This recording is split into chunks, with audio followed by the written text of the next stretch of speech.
Assalamualaikum warahmatullahi wabarakatuh. Halo anak-anakku semua, kelas 10 IPS 1 dan 2. Selamat berjumpa lagi di pembelajaran geografi pada hari ini. Jadi insya Allah hari ini kita akan membahas mengenai materi aspek geografi ya. Nanti kalau misalnya saya menjelaskan ada materi yang ingin kamu tanyakan, silahkan ditanyakan lewat grup ya. Nanti akan saya jawab di situ insya Allah gitu ya. Baik, sebelum kita mulai belajar hari ini, kita awali dulu pembukaan pembelajaran kita hari ini dengan melafazkan basmalah bersama-sama. Bismillahirrahmanirrahim. Oke. Baik, kita mulai materi kita hari ini yaitu tentang aspek geografi. Pada dasarnya geografi merupakan ilmu yang memiliki ciri khas tersendiri dibandingkan ilmu yang lainnya. Jadi, walaupun mungkin geografi dengan misalnya ekonomi atau dengan sosiologi sama-sama bahas mengenai masalah sosial, atau geografi dengan fisika mungkin ya sama-sama bahas mengenai fisik misalnya seperti itu. Tapi ternyata ada kekhasan di geografi ini yang membedakan dengan ilmu yang lain. Makanya geografi bisa berdiri sendiri sebagai sebuah ilmu begitu ya. Nah, geografi itu kan kajiannya luas ya. Jadi dia yang dikaji itu tidak hanya fisik semata, tapi juga ada fenomena sosial yang jadi bahasan pokok dalam geografi. Makanya geografi itu kadang dikatakan oleh orang-orang itu yang mungkin dia bukan berasal dari geografi sebagai ilmu yang hermafrodit gitu ya, atau ilmu yang memiliki dua jenis kelamin ya. Kelamin yang pertama kelamin fisik, yang kedua kelamin sosial. Maksud di sini kajian geografi itu dia tidak hanya berkutat pada pembahasan mengenai fisik alam ini, tapi juga bagaimana pengaruh dari si alam tersebut terhadap manusia yang ada di permukaan bumi maupun aktivitas manusia yang berpengaruh terhadap alam gitu ya. Sehingga berdasarkan dua kajian tersebut maka muncullah apa yang kita sebut dengan aspek gitu ya. Aspek itu artinya itu di belahan gitu. Kalau bisa bahasa ini disebut dengan hemisfer ya. Hemisfer. Jadi geografi itu memiliki dua aspek pokok. Yang pertama adalah aspek fisik, yang kedua adalah aspek sosial gitu ya. Nanti mungkin kamu kalau misalnya baca buku-buku yang lain di luar materi yang saya sampaikan hari ini, mungkin kamu akan menemukan, Ustadz kok banyak sekali aspek di sini, kenapa seperti itu? Sebenarnya aspek geografi pada dasarnya dua ya, sosial dan fisik saja.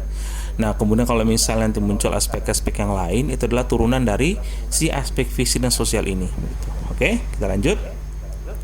Aspek fisik itu apa? Aspek fisik itu kalau aspek yang berkaitan dengan objek, ada hidrosfer dan ada biosfer gitu ya. Jadi walaupun biosfer itu isinya adalah tumbuh dan hewan, makhluk hidup, tetapi tetap dia tidak bisa dikelompokkan ke dalam manusia ya. Karena apa? Karena manusia itu merupakan bagian tersendiri yang disebut dengan antroposfer ya. Sfer artinya lapisan, antropo artinya itu adalah berbudaya. Sehingga karena hewan tumbuhan tidak memiliki peradaban dan kebudayaan, maka dia tidak masuk kelompok antroposfer gitu ya. Nah, selain itu dalam geografi ada beberapa ilmu bantu. Ilmu bantu di sini maksudnya bukan ilmu tersebut bagian dari geografi ya, tidak. Ilmu tersebut adalah ilmu yang tersendiri lepas dari geografi, dia berdiri sendiri, ilmu yang lain, tetapi dia satu saat dia akan digunakan oleh geografi untuk membahas atau mengkaji suatu fenomena yang di geografi ini ada kaitan dengan si ilmu bantu tersebut begitu loh. Nanti titik kajian bagaimana? Beda. Misal gini.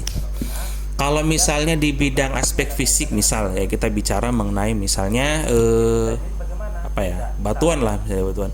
Itu kan kalau kita ngomong tentang batuan kita butuh ilmu bantu kan geologi ya. Nah, geologi. Di geologi itu pembahasan batuan itu dia berfokus pada bagaimana proses batuan terbentuk ya kan? Bagaimana proses terbentuk, kemudian asal muasal batuan ini seperti apa begitu. Itu di geologi. Sementara di geografi seperti apa? Di geografi itu lebih kepada fokus kepada proses pemetaan persebaran batuannya begitu ya. Misalnya di daerah Gorontalo banyak terdapat batuan kapur, di Jawa misalnya batuan vulkanik seperti itu ya. Jadi akibat apa yang menyebabkan daerah sana kayak batuan ini, akibat apa juga karena daerah ini memiliki kayak batuan ini begitu. Jadi geografi itu fokus pada pola persebarannya. Nah, pola persebaran itu yang di dalam geografi itu selalu ditampilkan dalam bentuk peta. Nah, begitu. Makanya ingat kembali ke belakangnya bahwa geografi dulu ketika pertama kali dilahir, muncul pertama kali itu dia adalah berbentuk kayak seperti kumpulan gambar permukaan bumi gitu ya, peta atau disebut dengan Atlas Eratosthenes gitu ya. Oke, lanjut. Nah, aspek fisik itu ada ilmu bantu berapa yang lalu. Misalnya adalah geologi, ada meteorologi, kemudian klimatologi, astronomi, biologi, fisika, dan zoologi. Itu yang saya bisa sebutkan di sini ya, tulis ya. Ini bukan meteorologi tapi meteo. Apa sini misalnya ketik di sini saya Geologi misalnya, geologi itu beda dengan bumi, dengan geografi ya. Orang mungkin sering banyak salah mengartikan itu geografi sebagai ilmu bumi. Bukan, geografi ilmu penggambaran bumi, jadi bukan ilmu bumi gitu ya. Memang yang digambarkan adalah bumi, tapi bukan hanya bumi, tetapi apa yang ada dalam bumi, apa yang hidup di bumi itu dia diajarkan atau dikaji di dalam geografi. Sementara kalau untuk geologi, maka yang menjadi kajian pokoknya adalah bumi itu sendiri gitu ya, fisiknya bumi itu gitu ya. Misalnya ilmu bumi membantu, jadi kalau misalnya kamu sebutkan misalnya ilmu bumi, maka dia itunya nunjuknya bukan ke geografi, dia nunjuknya ke geologi gitu ya. Jadi hati-hati di sini menggunakan istilah. Kenapa? Karena walaupun sama-sama dia geo depannya, tapi tetap dia memiliki perbedaan atau ciri khasnya masing-masing gitu ya. Misalnya kalau geologi ini kajian pokoknya itu batuan, gunung api, lempeng tektonik dan lain-lain gitu ya. Meteorologi ya, meteoro, bukan meteoro ya, meteoro. Jadi pakai o di situ setelah gitu ya. Meteorologi itu dia bahas mengenai kecuacaan ya. Jadi di dalam ilmu alam atau ilmu-ilmu kebumian ini ada yang disebut dengan cuaca dan disebut dengan iklim. Karena beda-bedakan karena keduanya ini merupakan fenomena yang sama, yang mirip tapi tidak sama begitu ya. Mirip tapi tidak sama. Kalau cuaca itu dia cepat berubah deh ya. Misalnya dalam waktu 1 jam, setengah hari gitu ya, dalam waktu 24 jam begitu ya. Sekarang kalau misalnya seperti saat ini, Indonesia kan sekarang posisinya lagi proses ini ya, pancaroba gitu ya. Jadi kalau kamu lihat cuaca di tempat kalian itu misalnya pagi hari cerah, nanti siang sudah mendung, malam hari udah berawan lagi begitu. Nah, itu disebut dengan cuaca. Meteorologi itu sendiri artinya apa? Meteor itu artinya benda yang jatuh dari langit. Mungkin kamu beranggapan bahwa meteor itu yang jatuh itu batu-batuan, bukan ya. Jadi di dalam meteorologi yang dibahas itu bukan benda yang jatuh itu berupa batuan tadi, bukan, tapi berupa hujan gitu ya. Hujan, ada salju gitu ya, ada embun segala macam, itu semua dianggap adalah benda yang jatuh dari langit dianya gitu ya. Kemudian lagi ilmu klimatologi di situ, ingat ada climate dalam bahasa Inggris, dan logos, ya, ilmu tentang iklim. Jadi bedanya apa? Bedanya kalau cuaca itu berubah dalam waktu hitungan jam mungkin atau hitungan setengah hari mungkin gitu ya. Tapi kalau iklim ini berubahnya lama sekali. Ya, 30 tahun. Nah, makanya itu kalau misal orang sekarang bilang Indonesia setelah mengalami perubahan iklim itu agak kurang kurang tepat ya sebenarnya. Tapi mungkin kalau diperbaiki kalimat tersebut, Indonesia menuju perubahan iklim, betul mungkin ya. Kenapa? Karena dalam kajian iklim, perubahan itu dia terjadi setelah 30 tahun dikaji begitu. Jadi tidak bisa misalnya ujuk-ujuk 10 tahun, 20 tahun kemudian disimpulkan telah terjadi perubahan iklim, tidak. Nah, gitu ya. Tidak bisa dia. Dia harus tepat waktunya bersamaan dengan kesepakatan para ahli pada di awal gitu ya, 30 tahun gitu ya.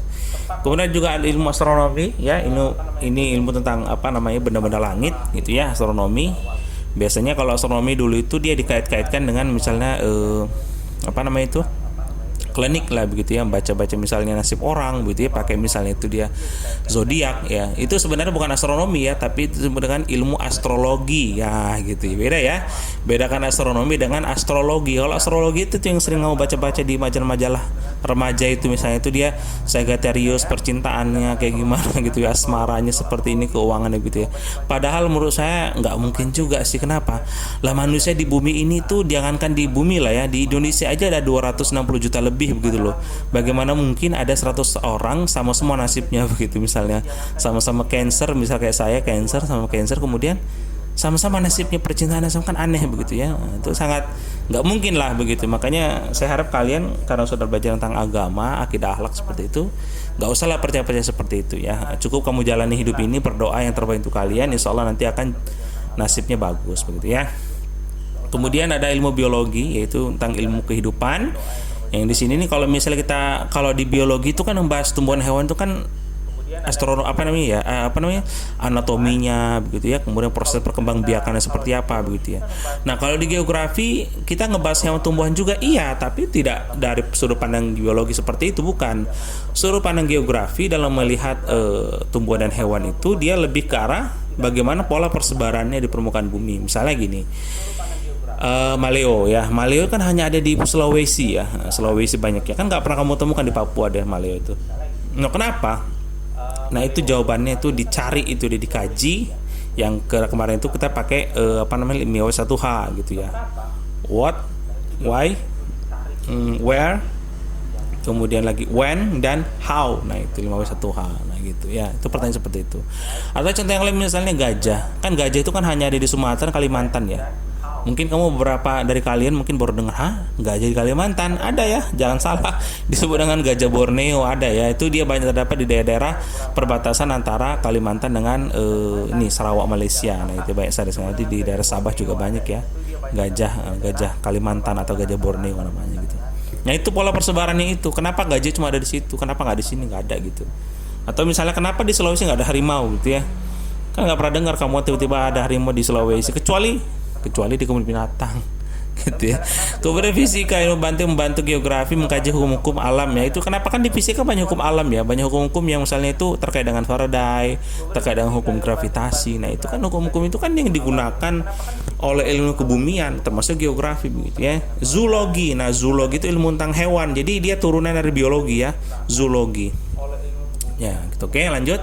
Ilmu yang lain, ilmu bantu yang lain dan untuk geografi pada aspek fisik, misalnya ada kimia, ada paleontologi, hidrologi, geomorfologi, podologi, ilmu tanah, dan ada juga geofisika dan lain-lain. Nanti kalian bisa cari sendiri lah di di internet, kelompok ilmu IPA atau ilmu fisik itu seperti apa itu. Itu semuanya dalam geografi itu bisa dimanfaatkan sebagai ilmu bantu.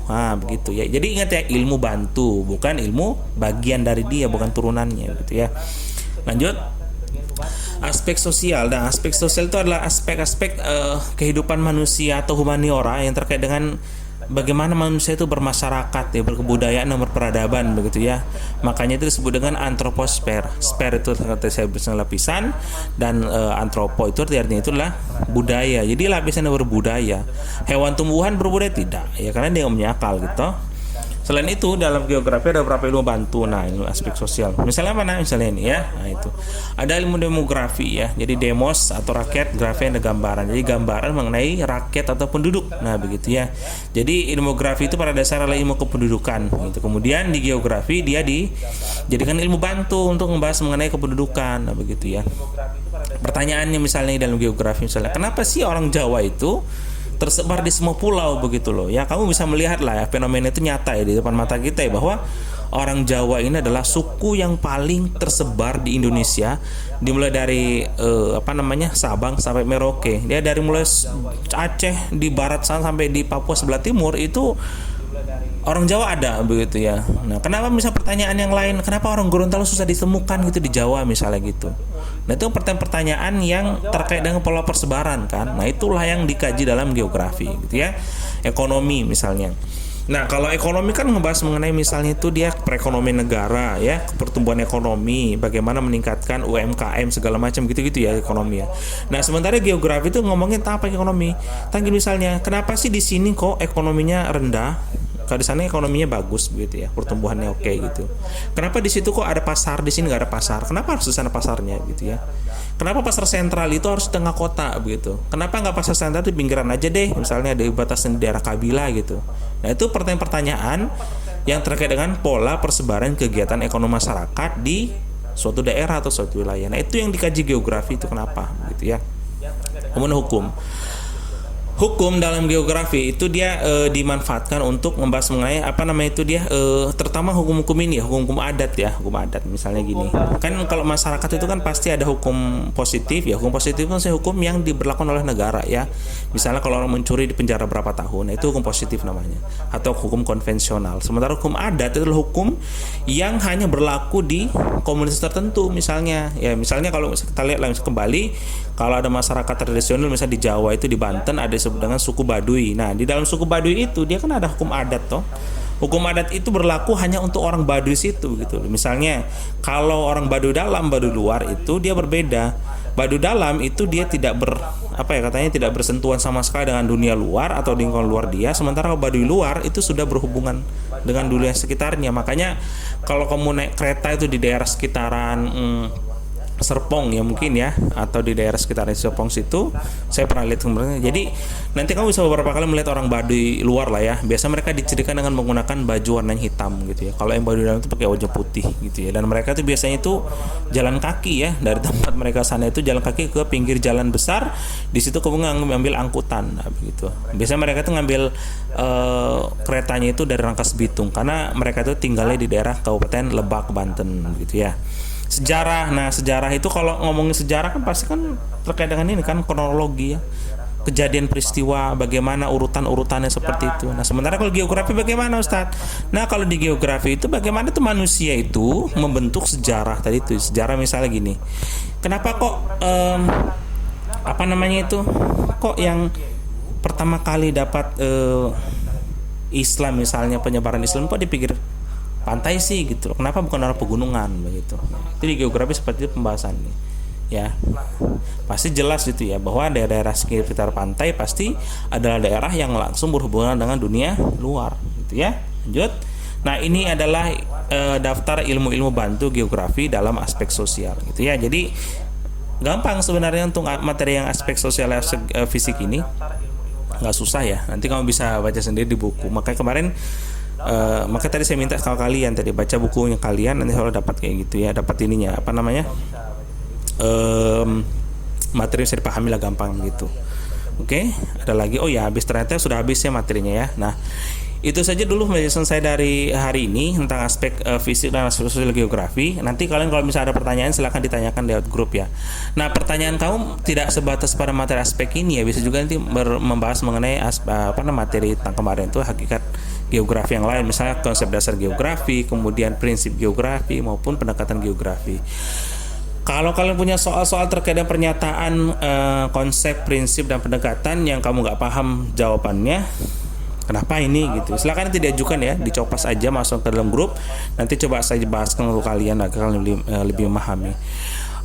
Nanti di Classroom akan saya upload tugas ya, tugas untuk mengkaji konsep, prinsip dan pendekatan geografi untuk melatih kalian ya, untuk melatih. Jadi jangan sampai nanti kamu nggak paham-paham gitu, itu udah selesai materinya tapi nggak paham-paham gitu ya. Dan terakhir untuk kemarin kan TPHB selesai ya, dan ada beberapa teman kamu kan yang belum kompeten ya, belum mencapai angka 69,5 gitu. Kalau itu saya bulatkan ya ke 70. Insya Allah nanti untuk remedialnya akan saya adakan pekan depan ya, pekan depan, tapi di luar jam pelajaran geografi nanti saya masukkan ya begitu. Nanti saya beritahukan sekitar hari Minggu ya, hari Ahad ini akan saya beritahu di grup nanti kapan, jam berapanya nanti. Kamu tahu nanti bagi yang kalian yang harus remedial dipersiapkan dirinya. Makanya saya bilang masih ada waktu, sekarang hari Rabu sampai hari Minggu nanti, tolong tanyakan materi yang kamu pahami tentang konsep, prinsip dan pendekatan geografi gitu. Jangan sampai nanti kamu udah dikasih apalagi remedial belum lagi kompeten, nah begitu. Saya harap kamu tuh miliki ini giroh gitu ya, giroh atau semangat ya untuk memperbaiki nilai tadi ya. Walaupun tujuan belajar itu bukan nilai semata-mata, tapi yang jelas ini yang terus dirapat itu kan nilai gitu kan ya. Yang pasti saya juga yakin sama kalian, pasti kamu juga senang banget kalau dapat nilai bagus di rapot kalian gitu. Begitu orang tua kalian toh. Oke, terima kasih atas perhatiannya. Mohon maaf kalau misal penjelasan saya tidak kurang jelas bagi kalian. Kita akhir pertemuan hari ini dengan doa kafaratul majelis. Subhanakallahumma bihamdika asyhadu an la ilaha illa anta astaghfiruka wa atubu ilaik. Kita akhir pertemuan hari ini dengan doa kafaratul majelis. Subhanakallahumma bihamdika asyhadu an la ilaha illa anta astaghfiruka wa atubu ilaik. Assalamualaikum warahmatullahi wabarakatuh.